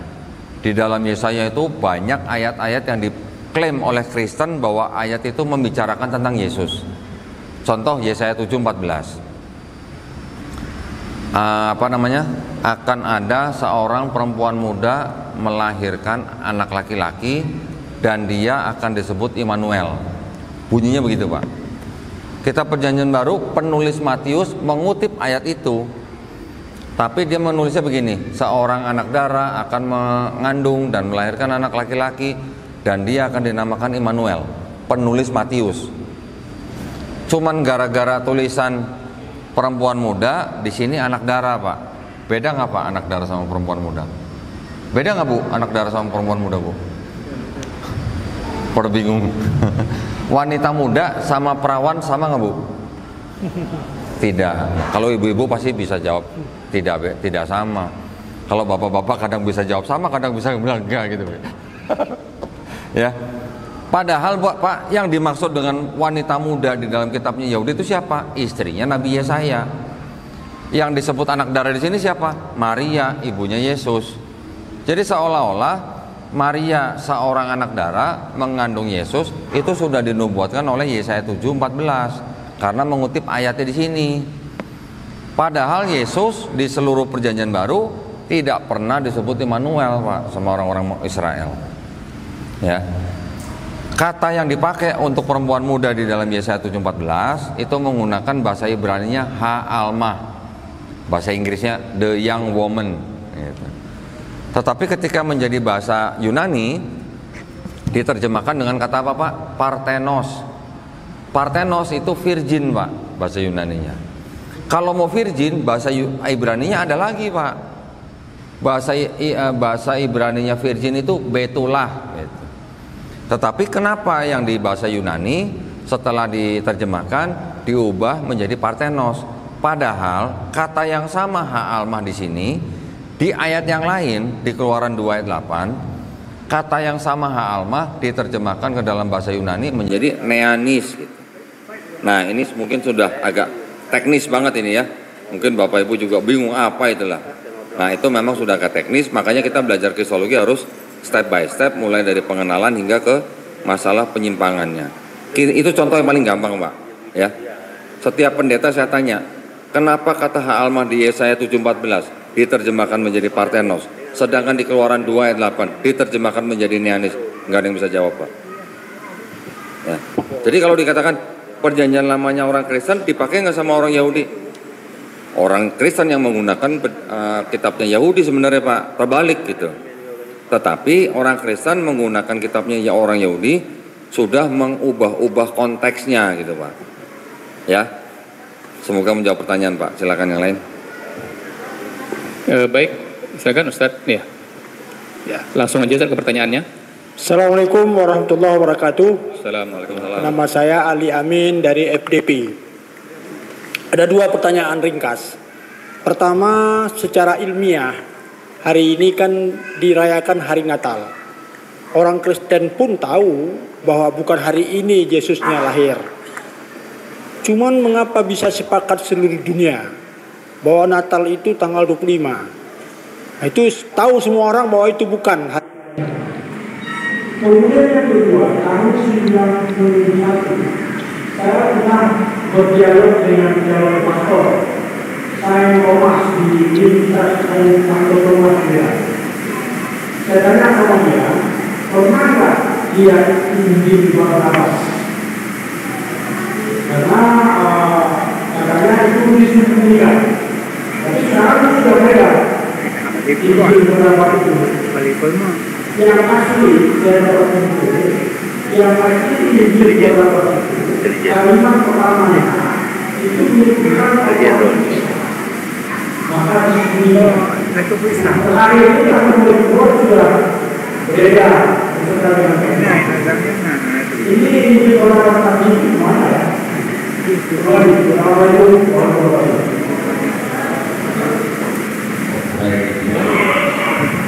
Kalau mengenai Natal, bahwa Yesus tidak lahir dalam hubungan dengan mereka sendiri tidak pernah menulis lahir dalam hubungan dengan satu. Dan kedua, kalau dikatakan Yesus lahir dalam hubungan dengan berarti di sini dikatakan gembala-gembala domba, dan mau gembala-gembalanya para ini ketika Yesus lahir. Saya ingin bertanya gembala-gembala domba ini mana yang mau membalik ngomong ini? Ya. Jadi lakukan dengan adanya karena memang ketika kita dijadikan agama resmi bangsa Romawi itu mereka agama itu menggantikan agama orang Romawi yang sudah lama ditinggal oleh mereka dan dilanggar oleh mereka, yaitu agama Mithraisme, menyembah dewa Mithra. Dan Dewa Sol itu adalah bagian dari Dewa Sol, termasuk Dewa Mithra. Dewa Sol itu dia atau masih dari Madian itu pada 25 Desember ketika makan hari di daerah Eropa, Eropa itu benar-benar pada posisi kita tertinggi, pada posisi paling terlihat bulan-bulannya, karena dari mulai dua, itu matahari belum terlihat full sampai adanya terlihat penuh pada tanggal 25 Desember, yang mana orang-orang pada zaman dulu sudah menganggap fenomena alam itu sebagai perwujudan Dewa Sol. Nah, ketika orang-orang itu bersedia menyembah Dewa Sol dengan tanggal 25 Desember, ketika kita masuk menggantikan agama itu, tanggalnya itu sebagai beberapa, dewanya diganti, yang kami Dewa Sol, sebagaimana hal yang tidak terkatakan, digantikan dengan Yesus, yang juga sebagai terang dunia, yang tidak terkalahkan, tidak dimatikan di luar. Dan itu sudah ada unsur politiknya juga. Yang kedua mengenai Injil Barnabas. Injil Barnabas ada yang mau masuk.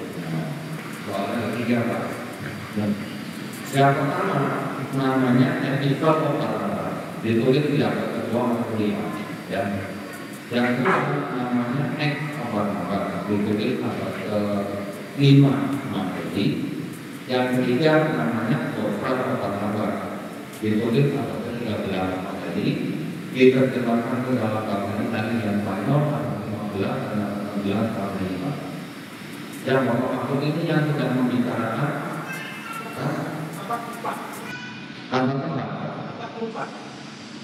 yang saya tahu begini Pak, yang Barnabas. Yang bapak maksud ini yang diimparkan apapun Pak, itu para muridnya dari oke. Yang membicarakan tentang apa? Itulah yang lengkap itu disebutkan itu bahwa Allah itu banyak. Ya. Kalau Tuhan Allah itu Esa, ini juga bilang Allah Esa. Ini dari abad 5 kita mengatakan kalau Elohim itu ada Esa. Tapi kalau yang Injil Barnabas Bapak maksud itu ada dari Palestina dari Spanyol, kemudian nanti ada laki-laki yang datang ke Muhammad. Apa yang itu bukan itu? Nah itu, kalau yang itu harus kita belajar. Ditulis atau ke-13 dipercaya dan menulis sama orang Islam. Nah, yang menulis orang Islam diterjemahkan ke dalam bahasa Italia dan Spanyol di abad ke-15 dan 16 yang sekarang disimpan di ujung di Turki Pak. Dan rasa orang Islam tulisannya orang Rahmat itu ya. Itu yang memang sempat menyebutkan bahwa dikatakan di dalamnya yang disalib adalah juga dari Allah. Kemudian yang Yesus mengatakan akan ada nabi lagi bernama Muhammad. Itu memang saya juga tidak pakai, saya tidak menggunakan dokumen untuk berjual karena yang mobil juga ada orang Islam. Dan satu lagi yang membuat saya tidak pakai adalah apa? Karena di dalam novel itu dikatakan yang masih bukan Yesus Pak, tapi lagi ngomong-ngomong. Nah, karena hal itu kita sebagai kaum muslim tidak pakai itu, karena kita tidak pernah membaca Nabi Muhammad SAW disebut Al-Masih, dan kita tahu yang Al-Masih hanya Nabi Alaihissalam. Ya. Jadi buat kita umat Islam itu juga memerlukan dokumen yang resmi umat Islam. Jadi selalu juga ditolak. Jadi kita tidak pakai, karena kalau kita pakai malah ada yang kontradiksi dengan ajaran Islam dan kemudian. Baik, saya dari langsung pertanyaannya. Iya.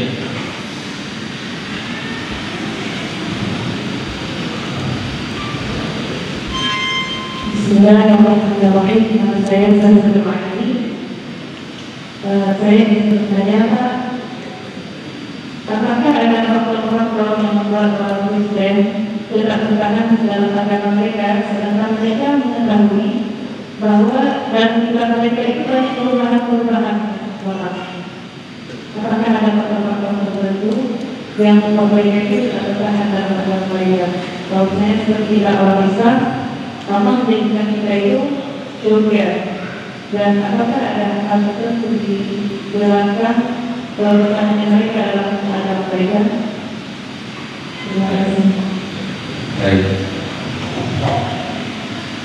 Kalau saya tidak salah menangkap, pertanyaannya adalah apakah yang membuat orang Kristen tetap dalam agama mereka walaupun mereka mau di dalam kita perubahan-perubahan. Kalau perubahan-perubahan itu yang mereka pahami itu biasanya perubahannya yang perubahan bagaimana, ya. Yang membuat mereka tetap dalam dengan mereka, yang saya tangkap, yang saya tahu karena ada 20 tahun sana. Jadi kalau Kristen itu yang dijalankan oleh gerejanya itu adalah psikologinya.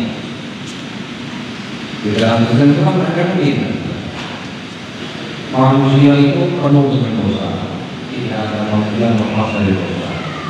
Karena manusia berdosa, maka manusia tidak bisa kembali bersatu dengan Tuhan. Makanya karena itu besar kasih Tuhan kepada manusia, diturunkan Yesus untuk menjadi manusia dari dosa, sehingga manusia bisa bersatu kembali dengan Tuhan dan bisa selamat. Itu doktrin yang paling utamanya. Terus kemudian mereka juga banyak sekali diasuhi dengan apa istilahnya ya, kayak semacam permainan psikologi, ya. Oh, manusia ini kita tidak ada apa-apanya, kita hanya tidak betul, apa dari mana dikasih itu. Jadi kalau kita seperti orang yang belum dikasihani, makanya psikologinya orang itu ya seperti itu. Jadi kalau orang kita ini, nah kita tuh sayang sama dikasihani, kita tidak perlu apa-apa, hanya perlu betul, begitu dan selamat, ya. Kemudian pakaiannya mereka juga seminggu sekali, ya, yang secara rutinnya seminggu sekali, kali 50 hari, ya, ya. Mereka seminggu sekali itu bisa pilih kan? Kita bisa pilih nggak suhu yang lamanya, yang bisa. Mereka dalam sehari, hari Minggu, gitu ya, untuk hari Minggu tidak kepastian dalam sehari bisa pilih tidak berapa. Itu juga berbeda termasuk permainan. Mulai pagi bisa, siang bisa, sore bisa, malam bisa, sampai 5 kali pelatihan. Pelatihannya dianggap ringan. Ya.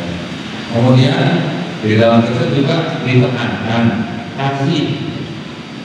Kristen adalah kasih, saling mengasihi, mengasihi sesamamu seperti kamu mengasihi diri sendiri. Betul, itu tidak salah. Tapi kalau sudah kasih di dalam musuhmu, gimana? Kasih di dalam musuhmu. Oke, pendeta menerjemahkan atau menafsirkan kasih di dalam musuhmu itu artinya kamu tidak boleh membalas kejahatan dengan kejahatan. Tapi kalau intoleran itu artinya hukum itu hanya untuk diri-diri, tidak bisa dilakukan negara, tidak bisa dilakukan pengadilan. Karena itu memang boleh dikatakan agamanya mau dijadikan agama negara, mau kebutuhan diri. Contoh kalau artian umum, misalnya saya kata teman negara atau yang belum merdeka. Saya ambil hasil ujian, saya kasih kitab, di dalamnya kasih hilangan umum. Saya kasih orang saja, biasanya kasih hilangan umum. Lalu kita nggak apa, tapi diajarin kasih hilangan umum. Itu yang tidak bisa dipakai sebagai hukum negara. Kalau di Islam kita negara, ya. Kalau kita bilang ini, kita boleh membalas apa yang setimpal, tetapi memaafkan lebih baik. Tapi kalau kita bilang umum, kalau karena menunjukin diri, di dalam negara itu namanya kamu pernah menunjukin diri, bilang gitu. Jadi artinya hukum mereka sebenarnya dilihatnya bagus, boleh dikatakan sungguh bagus, bahkan boleh disebut sangat-sangat bagus.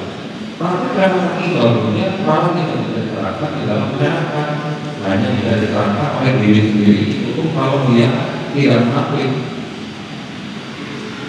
Saya belum pernah menemukan kesan saya lapor mereka sendiri belum pernah. Selalu mereka paham.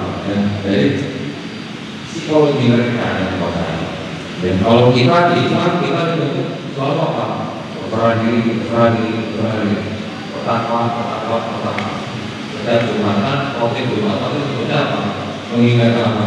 Mengingatkan akwaan kita. Selalu gitu kan? Akwaan. Itu mereka kasih. Belum-belum dapat ini. Jangan. Jadi, pertanyaan.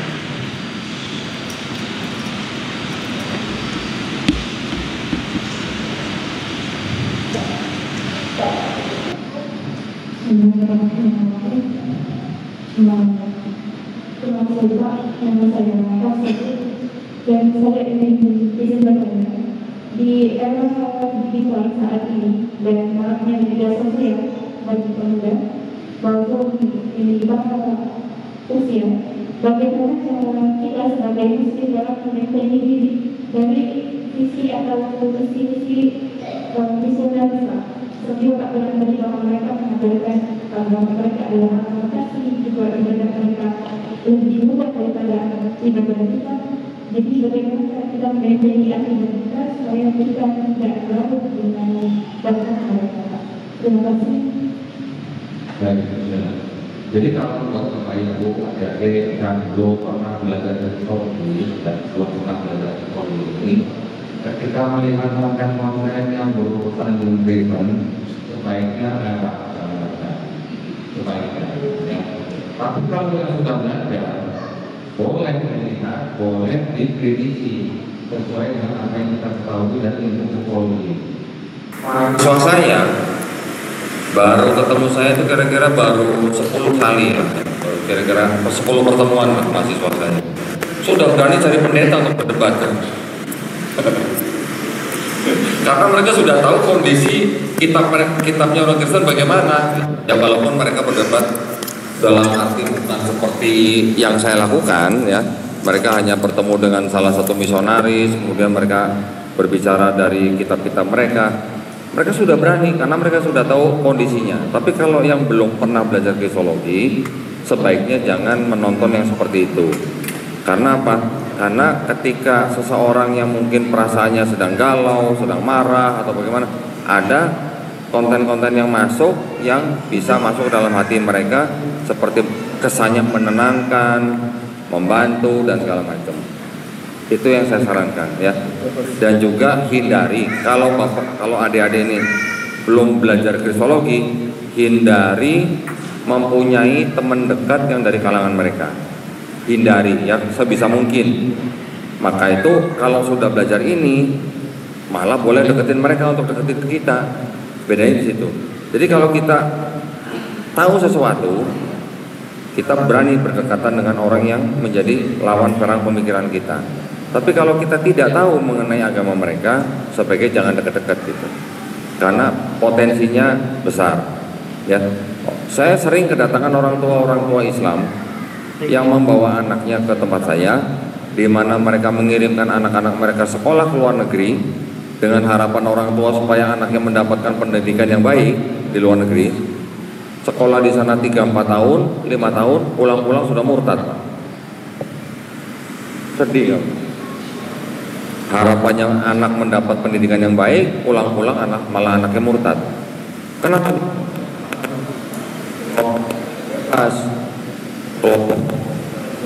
Pas gitu. Akhirnya dibawa ke tempat saya, ngobrol bisa sejam, 2 jam, 3 jam, bahkan ada yang sampai 5 jam. Ada yang kembali bersyahadat, ada yang tidak, ya, dan sebagainya. Hidayah hanya milik Allah Subhanahu wa taala. Itu ya dia. Jadi mudah-mudahan kalau memang berani berkecimpung di medsos, berani bergaul dengan siapa saja, kuasain dulu Islam dan sosiologinya. Kalau tidak, lebih baik aman.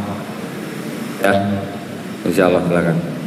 Baik, terima kasih Ko Doni. Kita punya 5 menit lagi, satu penanya lagi. Kita ambil yang dari belakang. Dari depan sudah tadi, yang dari belakang mana ini? Bapak ya, silakan yang berkacamata. Iya.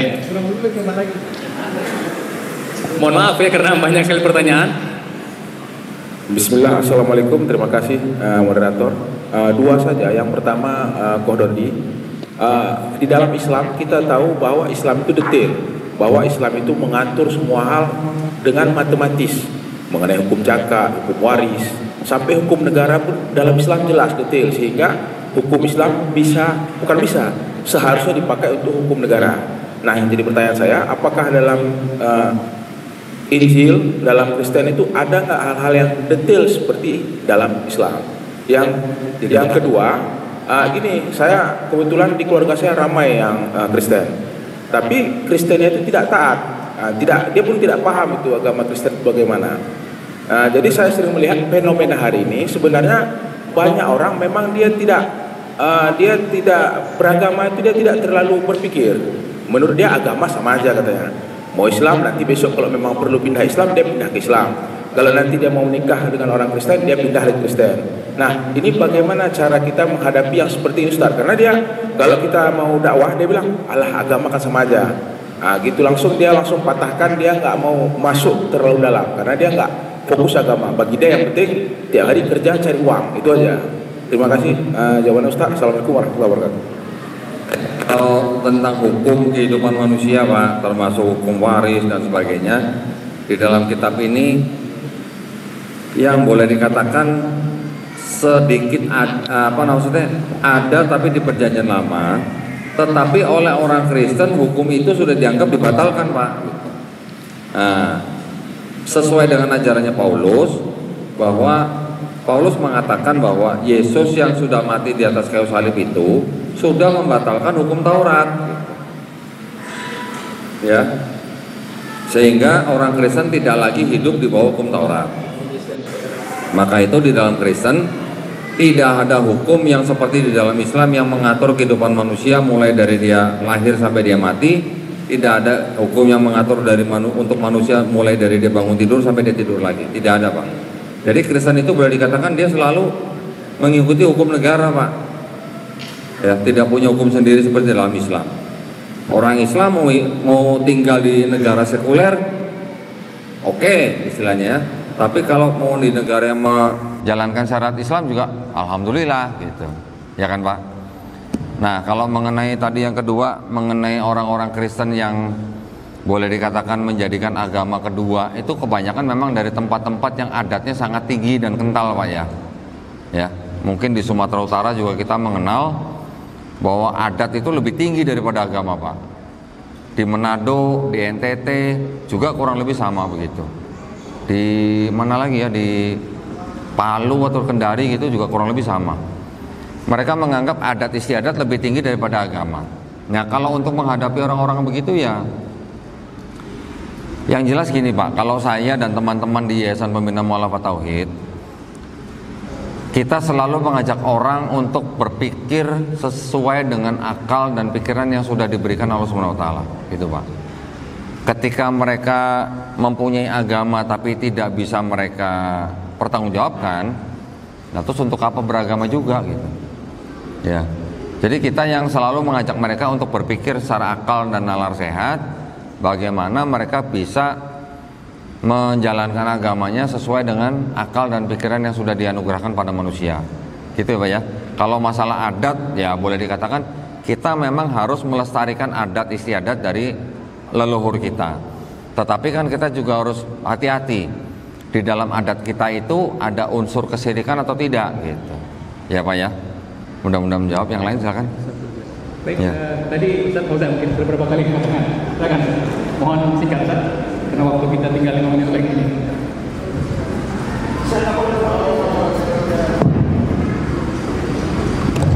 Imam, Ketua Imam Masjid Oman yang malam komisi. Waalaikumsalam warahmatullahi wabarakatuh. Masya Allah. Saya lihat kemarin juga ada bilang di provinsi itu sudah masuk Islam tahun ini lebih kurang 200 orang anggota. Saya ada teman orang Chinese, dia Kristen atau Protestan atau Katolik, dia di gereja di dalam nah kemudian terus diskusi sering kan kadang-kadang dia ngirim masalah-masalah Islam misalnya yang sering. Oh, oke. Terus ketemu sering ada diskusi dan dia selalu menerima gitu. Dan itu pendeta kalau nggak salah. Cuman saya mau nanya nih, pada saat kapan kira-kira dia bilang tenang Pak Ustaz, pokoknya nanti aku di Masjid Oman. Ini saat kapan kita boleh mengeksekusi gitu. Cuman nih dia masih ada masalah-masalah dengan keluarganya sekarang sepertinya.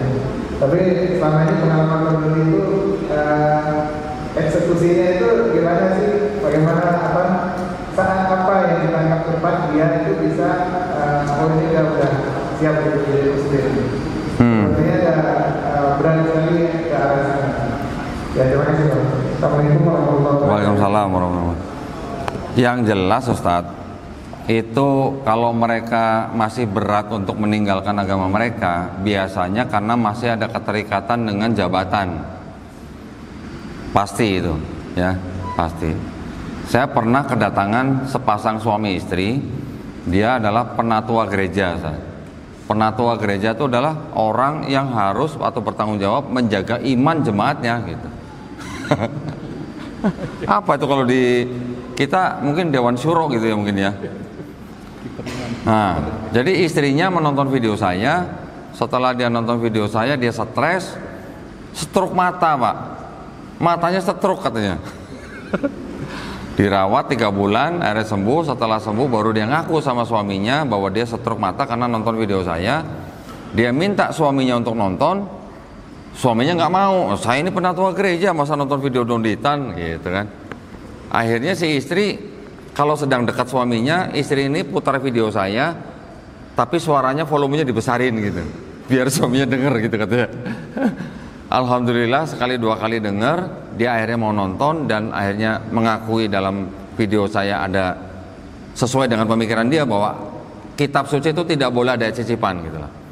Akhirnya karena dia profesinya bukan atau tidak terikat di dalam gereja, akhirnya dia mengajukan surat pengunduran diri ke gereja Pak.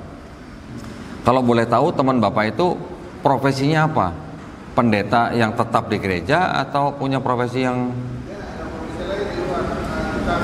Oke. Oh, kalau dia punya profesi di luar, harusnya tidak perlu ada yang ditakutkan gitu. Harusnya ya. Kalau mau istilahnya mau eksekusi, mas suruh nanti malam aja sekalian gitu. Di Masjid Oman gitu. Kita saksikan gitu Ustaz. Kalau perlu ketemu saya dulu nggak apa-apa, nanti kita ngobrol-ngobrol dulu gitu. Ya. Ya, insya Allah. Ya Ustaz ya. Silakan kalau masih ada kesempatan. Baik. Waktu kita masih perlu kita sampai jam berapa kita? jam. Ini sampai jam 4 lah nggak apa-apa. Jam 4 ya. Sampai jam 4 ya. Satu pertanyaan lagi. Baik, ini kita punya tim dari daerah yang mengundang tenaga kerja dari 20 orang dan memang itu tombak kita. Salah satunya kedatangan dari kepada Pak Muflis kami berjelaskan.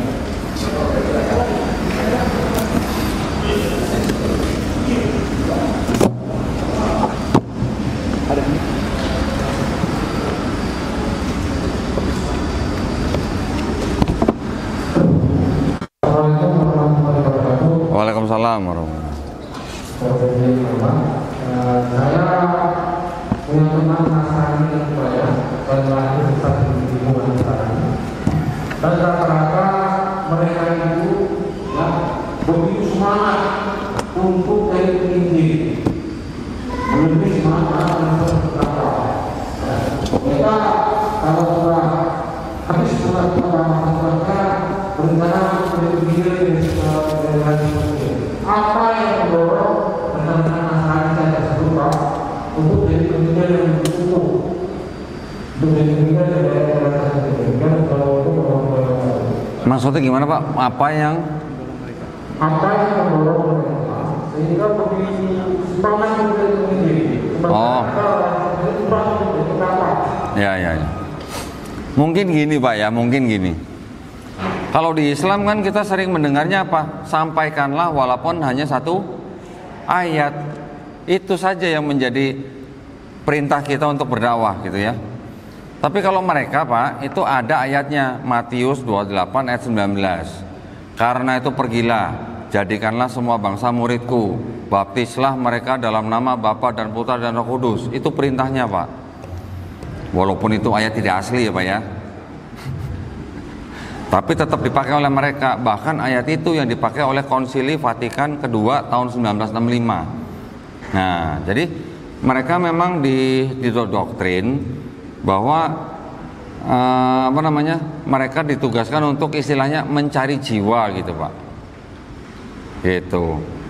Jadi kalau dikatakan baptislah mereka dalam nama Bapa dan Putra dan Roh Kudus, kalau belum dibaptis kan belum selesai Pak urusannya. Nah, gitu. Kalau kita kan nggak ada perintah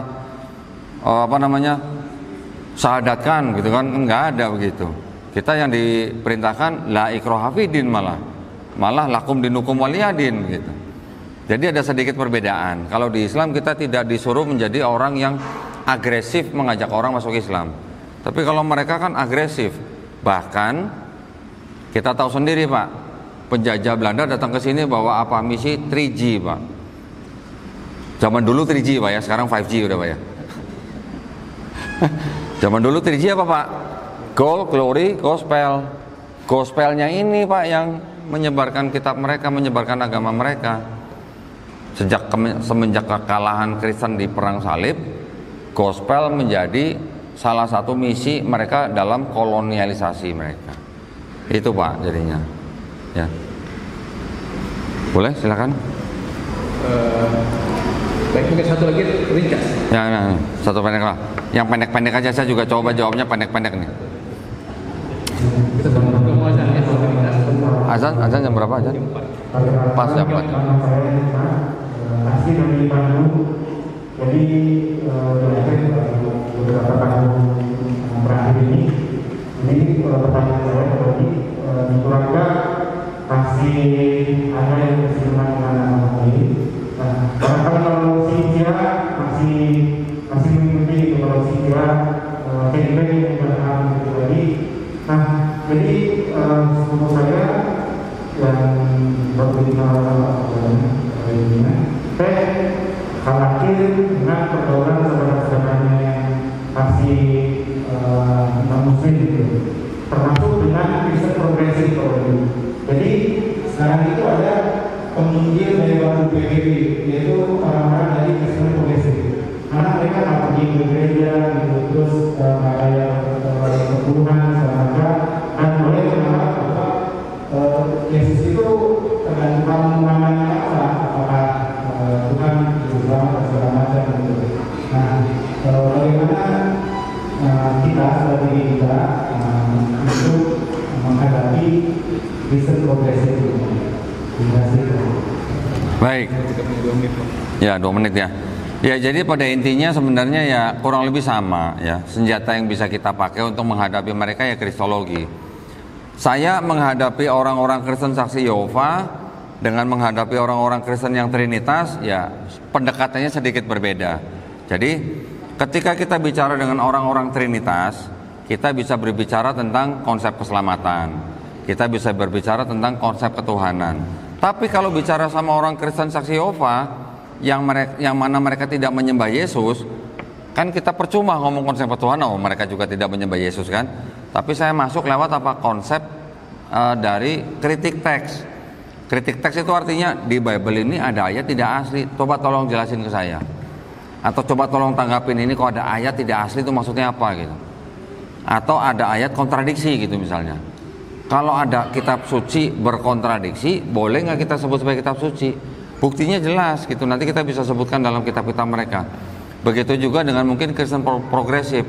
Nanti kalau progresif sebentar mereka boleh nyembah Yesus sebagai Tuhan, sebentar enggak, ya sudah, tunjukin aja kitabnya. Ini kontradiksi kenapa, ini ayat tidak asli gimana, itu yang harus kita pelajarin. Makanya dari dulu kita melihat guru-guru kita berdebat dengan para pendeta, yang lebih banyak mereka perdebatkan adalah masalah teologi kan, masalah Yesus Tuhan atau bukan gitu.